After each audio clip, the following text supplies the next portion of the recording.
efetivamente, muitos casais que trouxeram programações bem definidas não conseguem levar a termo a proposição de conjugação, de acasalamento.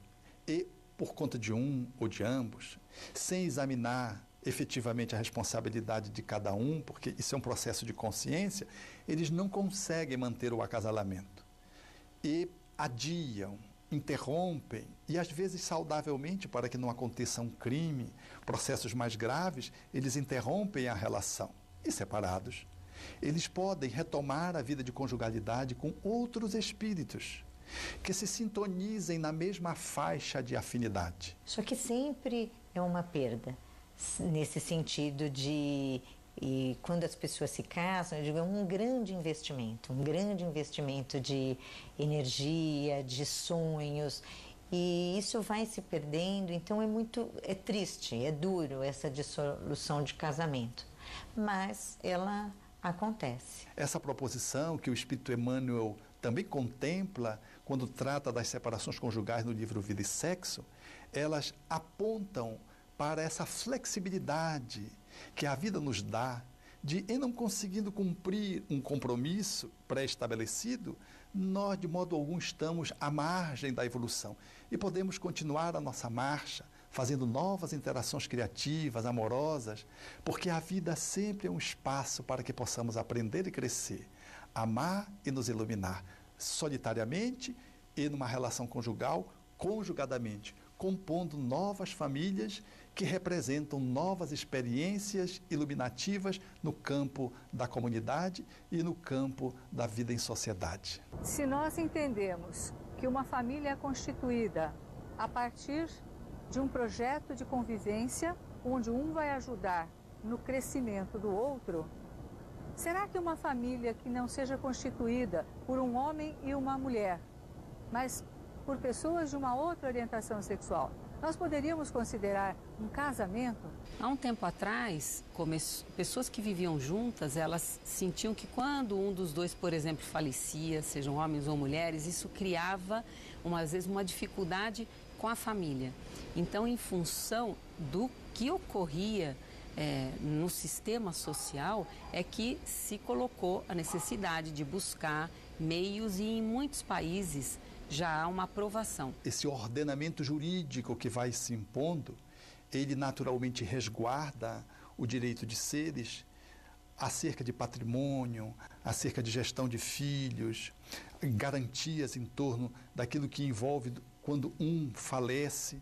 São, portanto, determinadas ocorrências do nível civil que precisam naturalmente receber um trato de legalidade. E o nosso país caminha nessa direção muito acertadamente. Mas se nós tirarmos o aspecto legal e ficarmos exclusivamente com o aspecto afetivo, da mesma maneira que um casamento sem papel passado, este casamento entre pessoas do mesmo sexo pode ser constituído de pessoas que se amam verdadeiramente e que são pessoas que direcionam a sua vida da maneira que podem, buscando a constituição da sua própria família.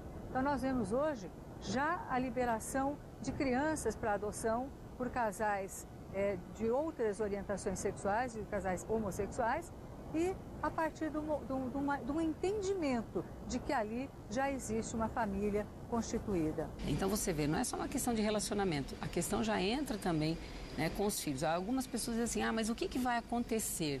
Nós, assim, como é um movimento que está bem no início, as consequências nós ainda não temos, assim, pesquisas. E o que acontece? O que acontece quando um casal do mesmo sexo cuida de filhos, por exemplo? Né? Como é que é essa evolução quando, na criança, quando ela tem duas mães a criando ou dois pais, né? Isso não existe ainda como consequência uma avaliação, mas o fato é, nós precisamos olhar que isso está acontecendo na nossa sociedade. E é importante, acima de tudo, o respeito. É assim que eu percebo, né? O respeito às escolhas de cada um. Porque quem assume as consequências é a própria pessoa. Então, isso de julgar, condenar, criticar, ao que leva tudo isso? Isso contribui ou isso dificulta o processo como um todo? Cabe-nos ao respeito, a sociologia, a antropologia, o futuro, portanto, vai nos dizer mais acertadamente acerca dessas uniões, desses novos formatos, não só de acasalamento e de família. E nós haveremos de, mais tarde, poder referendar ou não, para poder compreender que o espírito imortal, ele traz inúmeros desafios e que, de modo algum, nós podemos resolvê-los à custa de uma medida de fora para dentro, castrativa, repressora e policialesca. Continuamos a tratar do tema de hoje logo após o intervalo. Fique conosco. A verdadeira face das drogas só é encarada quando já pode ser tarde demais. Prevenção ao uso de drogas, uma visão espírita. O novo livro de Paulo Pio é um guia seguro que pode prevenir que este mal entre na sua e na vida de quem você ama. À venda nas melhores livrarias.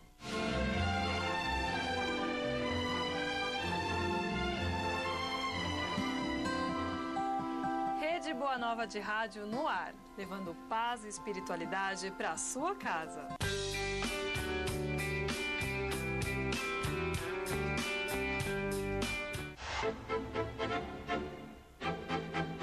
Muitos casamentos passam por dificuldades. De que maneira podemos nos relacionar melhor?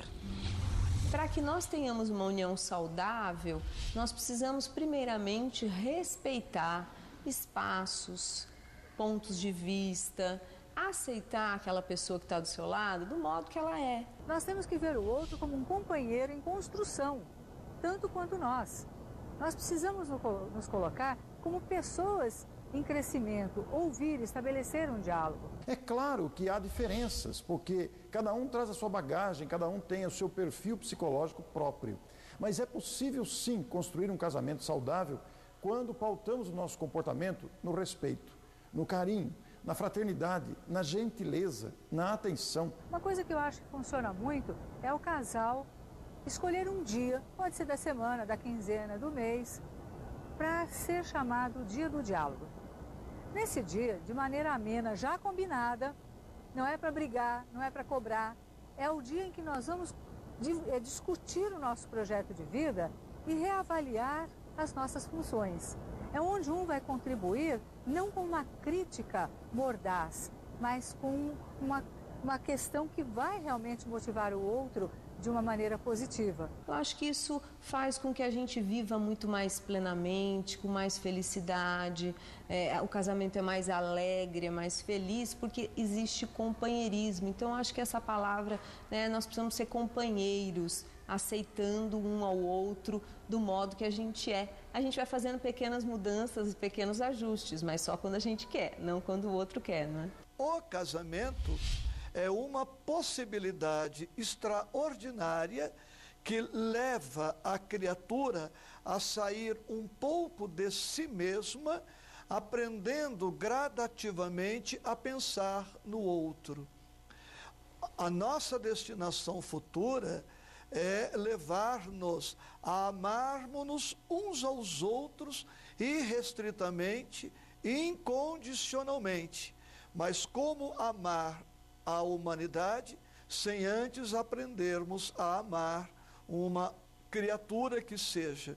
E o cônjuge é o próximo, mais próximo, que a lei coloca à nossa disposição como oportunidade e possibilidade de treinarmos e vivenciarmos este amor. Mas todos nós, seres humanos, homens ou mulheres, trazemos em nós esse germe da criatividade e das possibilidades evolutivas, de forma que cada um de nós poderá enxergar no companheiro ou na companheira um companheiro ou uma companheira de viagem, alguém para quem podemos estender as mãos e viver unidos no ideal de construir uma família saudável, através de uma união conjugal saudável. Então, o casamento, ele é a plataforma através da qual vai surgir a família, que os espíritos disseram a Allan Kardec, que é a base da construção evolutiva de uma sociedade.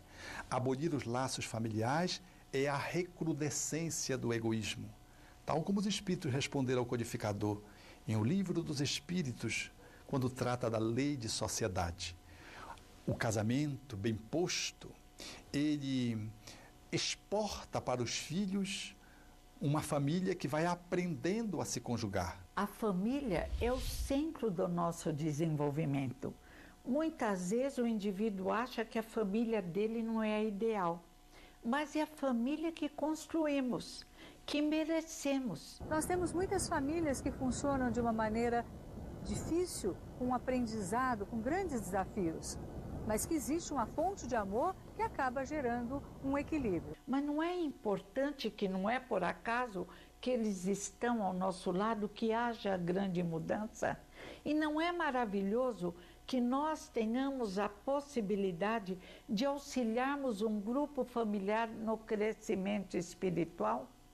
E que seria de nós se a nossa família espiritual mais desenvolvida e madura não nos suportasse em nossas necessidades, não nos abraçasse em nossas dificuldades, não nos impulsionasse ao progresso necessário ao nosso refazimento espiritual? Se contamos com esse exército de luzes que nos apoia e apoia os nossos queridos, há que ter paciência. E isso nos revela que vale a pena amar, vale a pena construir laços, vale a pena curar os laços espirituais da nossa família consanguínea, aqueles desafetos que nós trazemos hoje, convertendo todos eles em laços de afeto no futuro, porque quanto mais relações espirituais de amor nós possuímos, mais amigos, mais parceiros e companheiros nós teremos nos desafios do futuro. A questão do casamento saudável, me parece que ainda Jesus de Nazaré é a pessoa que, de uma forma mais completa e ao mesmo tempo mais simples, foi a fundo nessa questão, como realmente buscar um casamento saudável. Na época ele citou que os casamentos se desfaziam pela dureza dos nossos corações e naturalmente isso continua existindo. Duas pessoas que busquem realmente, sobretudo e em primeiro lugar, o diálogo, o desejo de construir de uma forma conjunta alguma coisa, e isso é importante, o que nós queremos construir com as pessoas. Claro, cada caso é um caso, cada casal é um casal, porque nós somos pessoas únicas.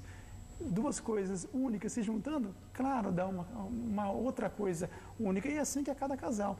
Então me parece que não há uma receita pronta, naturalmente, mas o desejo do bem conjunto, coletivo do casal, naturalmente vai se externar para uma família, entendendo já uma família um pouco mais ampla, com os filhos, com os parentes, e naturalmente isso vai se refletir numa sociedade cada vez mais saudável. Diálogo e desejo do bem. E sem um casamento saudável, e quando nós dizemos saudável, não estamos dizendo um casamento sem problemas, sem dificuldades, sem desavenças, sem desencontro de opiniões, saudável no sentido de que as pessoas dão conta de forma equilibrada dos desafios que o casamento apresenta. Toda vez que nós conseguimos lidar com os desafios de uma maneira integral, sem prejuízo da nossa saúde física, psíquica e emocional, isso significa que o nosso casamento é saudável. Embora haja divergências, embora haja momentos felizes, momentos nem tão felizes, mas ele é saudável. E nós devemos procurar isso porque, independente da pessoa, a experiência do casamento é sempre uma experiência desafiadora, mas ela também compensadora.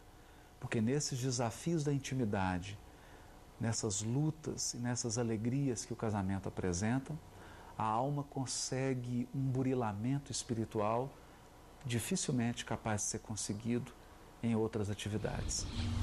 Manter um relacionamento exige cooperação, boa sintonia e esforço das duas partes envolvidas para assim fazer um projeto de uma vida equilibrada e saudável. O Transição de hoje fica por aqui. Não esqueça de compartilhar este programa com quem você ama. Até o próximo Transição. Tchau!